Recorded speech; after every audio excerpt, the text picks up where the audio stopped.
एक छोटे से गांव में फातिमा नाम की एक बूढ़ी औरत रहती थी। उसके बाल सफेद हो चुके थे, हाथ कांपते थे और आंखों की रोशनी भी कम हो गई थी। वह अकेली रहती थी। उसका कोई सहारा नहीं था, न कोई बेटा, न बेटी, न घर में कमाने वाला। लेकिन एक चीज थी जो उसे बाकी दुनिया से अलग करती थी, उसका गहरा तवक्कुल, अल्लाह पर भरोसा। हर सुबह की दुआ, हर सुबह वह अपनी छोटी सी चटाई बिछाती, 2 रकत नमाज पढ़ती, हाथ उठाती और कहती, ऐ अल्लाह, आज का रिज़्क तू ही भेज दे। तू ही मेरा मालिक है, तू ही मेरा सहारा है।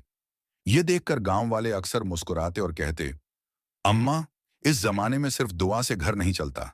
लेकिन वह मुस्कुराकर जवाब देती, अल्लाह का तरीका तुम नहीं समझ सकते। रिज़्क आदमी नहीं देता, अल्लाह देता है।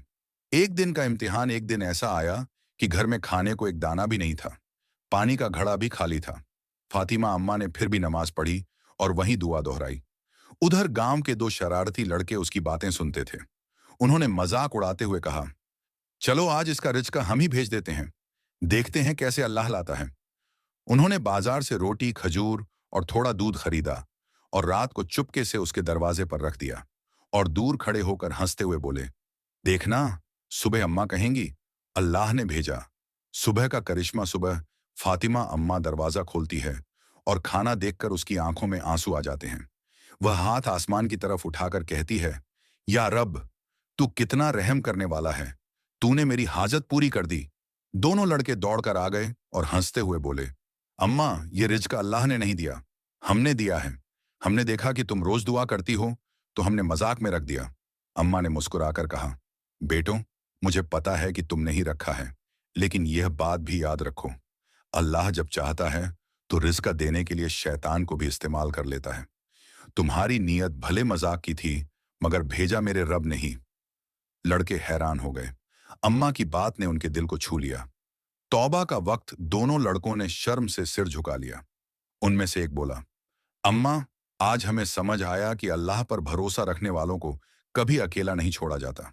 दूसरा बोला, हमसे गलती हुई है, हमें माफ कर दो। अम्मा ने कहा, अल्लाह माफ करने वाला है, तुम भी उसकी राह पकड़ लो।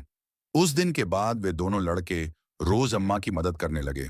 कभी पानी भर देते, कभी बाजार से सामान ला देते, कभी उनके साथ बैठकर कुरान सुनते। आखिरी दिन की रोशनी सालों बीत गए। एक दिन अम्मा बीमार हुईं और सबको बुलाकर कहा, बच्चों, याद रखो, अल्लाह पर भरोसा करने वाला कभी निराश नहीं होता, और जो दूसरों के लिए आसानी पैदा करता है, अल्लाह उसके लिए राहें खोल देता है। कुछ ही दिनों बाद अम्मा इस दुनिया से चली गईं। गांव के लोगों ने पहली बार जाना कि सहारा सिर्फ इंसान नहीं,